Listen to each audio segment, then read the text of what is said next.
వాళ్ళకు ఒక యోగ్యత ఉన్నది, ఉండటం లేకుండా పోవటం అనేటువంటి లక్షణాలు వీళ్ళకు ఉన్నాయి. కాబట్టి ఇలాంటి వాడు అలాంటి సింహాసనం మీద ఎలా కూర్చున్నాడు అనేటువంటి ఒకానొక ఆసక్తికరమైనటువంటి ప్రశ్న ఈయన ఆలోచన కలిగిందనమాట. కిం త్వస్య సుకృతం కర్మ కే లోకా వై వివర్జితాః స ఏవ మను సంప్రాప్తః స్థానం దేవనం నమస్కృతం. ఏమండి, ఈయన గారు ఏ రకమైనటువంటి పుణ్యకర్మ చేశాడు, అంతేకాదు ఏ లోకాలను జయించాడు, ఏ దేవతల చేత పూజించబడి పూజార్హత కలిగినటువంటి వాడై ఉన్నాడు, ఈ స్థానం దేని ప్రభావం చేత ఈయన గారికి సంక్రమించింది అని ఆయన గారు అనుకుంటున్నాడు అనమాట. సామాన్యమైన అంశం కాదు కదండి. మనం ఎవరైనా పెద్దలు కూర్చునే ఆసనంలో వెళ్ళి బుడింగని మనం వెళ్ళి కూర్చున్నామంటే అది అర్హత తగునా, దానికి ఒక విశిష్టమైనటువంటి యోగ్యత ఉంటుంది. ఏదైనా పెద్ద పెద్ద కంపెనీలు కానీ పెద్ద పెద్ద స్థానాల్లో ఉన్నటువంటి వారి ఆసనాల్లో కూర్చోటానికి చాలా పవిత్రంగా భావిస్తారు. అంత ఎవరు పడితే వాళ్ళు కూర్చోకూడదు.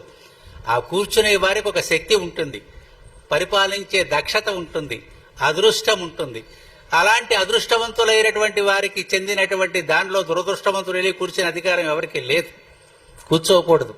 ఒకవేళ ఆయన గారు కూడా ఎవరిని పడితే వాడిని మా ఆసనంలో కూర్చోండి అని చెప్పి ఆహ్వానించకూడదు. అది చాలా తప్పిదం అన్నమాట. కాబట్టి రాజు కూర్చొనే ఆసనం మీద రాజే కూర్చోవాలి. ఇతరమైనటువంటి వాడు ఎప్పటికీ కూడా దాని మీద అర్హత అనేది లేనే లేదు. ఎందుకని రాజాదిరాజాయ ప్రసఖ్య సాహినే నమో వయం వై శ్రవణాయ కుర్మహే అని ఆశీస్సులు ఇస్తాం. రాజాదిరాజత్వం అనేటువంటిది నా విష్ణు పృథ్వీపతి అని అంటారు. విష్ణువు యొక్క అంశ లేకుండా ఎవరూ కూడా దేనిని పరిపాలించలేరు.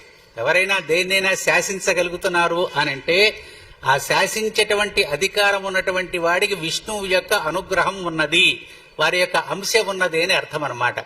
అలాంటి వారే దేనికైనా పాలకులుగా నియోగింపబడుతూ ఉంటారు. అంతేగాని ఎవరు పడితే వెళ్ళి వాడు కూర్చోడానికి అవకాశం లేదు. కాబట్టి ఏం పుణ్యకర్మ చేశాడండి ఈయన గారు అని ఈయన గారికి ప్రశ్న అన్నమాట. తస్య విజ్ఞాయ సంకల్పం శక్రో వృత్త నిషూదన లోమశం ప్రసహన్ వాక్యం ఇదమాహ శచీపతి. శచీపతి, శచీదేవి యొక్క భర్త అయినటువంటి ఇంద్రుడు ఈయన యొక్క ఆలోచనను గ్రహించాడు. ఎవరండి ఈయన? వృతాసురుని సంహరించినటువంటి వాడు. నవ్వుతూ లోమసునితో ఈ రకంగా సమాధానం చెప్తున్నాడు. ఏమయ్యా మహర్షి, నీ అనుకున్న దానికి సమాధానం నేను చెప్తున్నాను. ఆయన అనుకుంటున్నాడు ఇట్లాగా.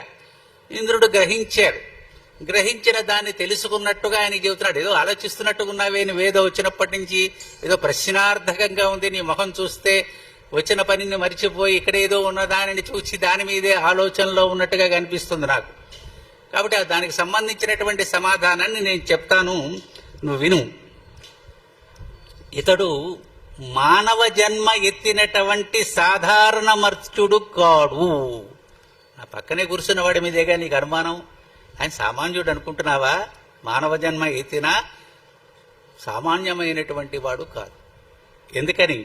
బ్రహ్మర్షే శ్రూయతాం యత్తే మనసేదత్ వివక్షితం నాయం కేవల మర్త్యో వై మనుష్యత్వముపాగతః. అంచేతను దాని గురించినటువంటి అంశంలో ఏమాత్రం కూడాను కంగారు పడాల్సిన పని లేదు.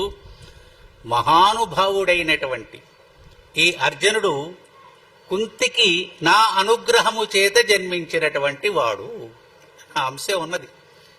మరి నా కుమారుడుగా నేను భావిస్తున్నాను కాబట్టి ఈ స్థానం మీద కూర్చునే అధికారం ఆయన గారికి ఉంటుంది కదా. మొట్టమొదట ఏ అధికారం ఉన్నదండి అంటే ఆ అధికారం ఉంది. తండ్రి గారి స్థానంలో కూర్చునే అర్హత ఎవరికి ఉంటుందండి? కుమారుడికి ఉంటుంది, మనవడికి ఉంటుంది. మా తాత కూర్చే అంటాడు వాడు. కొడుకైనా కాస్త భయపడుతూ ఉంటాడు, మా నాన్నగారు కూర్చుంది కదా, నేను కూర్చుంటే బాగుంటుందా లేదా, ఒకవేళ ఏమైనా అనుకుంటాడేమో, నాకంత శక్తి లేదేమో అని కొడుకు అనుకోవచ్చునేమో కానీ మనవడు అనుకోడండి. మా తాత కూర్చో అని చెప్పి వెళ్ళి కూర్చుంటాడు వాడు. ఏం భయపడ్డవాడు. ఎందుకంటే మా తాతండి మాదండి అంటాడు. ఆయనకు కూడా ఆనందమే, మా మనవడు కూర్చున్నాడు కదా అని చెప్పి ఆనందపడుతూ ఉంటాడు. అదొక రకమైనటువంటి బంధం, ఆత్మీయ బంధం అన్నమాట. కాబట్టి ఒకానొక కారణం చేత అస్త్ర విద్య కోసం ఇక్కడికి వచ్చాడు.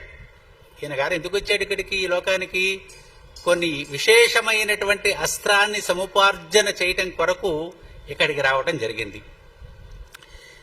ఏమయ్యా, నువ్వు పురాతనమైనటువంటి ఋషివి కదా, నువ్వు ఏం సామాన్యమైనటువంటి ఋషి కాదు కదా. ఋషిత్వం అంటే తమ యొక్క దివ్య దృష్టితో చూస్తే దేన్నైనా గ్రహించగలిగినటువంటి సామర్థ్యం కలిగినటువంటి వారు. మనకు వేదాలు ఇవన్నీ ఎలా వచ్చాయో తెలిసినా, ద్రష్టలైనటువంటి మహర్షులు దివ్య దృష్టితో పరమాత్మ యొక్క వైభవాన్ని చూచారు. ఆ చూచినటువంటి వైభవాన్ని ఆనంద రూపంలో అనుభవిస్తూ దాన్ని వాగ్రూపంలో ఈ లోకానికి అందించారు. ఆ వైభవాన్నంతా కూడా ఆ రకంగా వచ్చినటువంటివే వేదమంతా కూడాను. అందుకని వేదాలు ఎవరు రాయబడలా, దర్శించిన దాన్ని అనుగ్రహించబడినటువంటివి. అలాగే ఆళ్వార్లు అనుగ్రహించినటువంటి దివ్య ప్రబంధము అనేటువంటి పాసురాలు ఉన్నాయి, అమృతంతో తుల్యమైనటువంటివి అని అంటారు.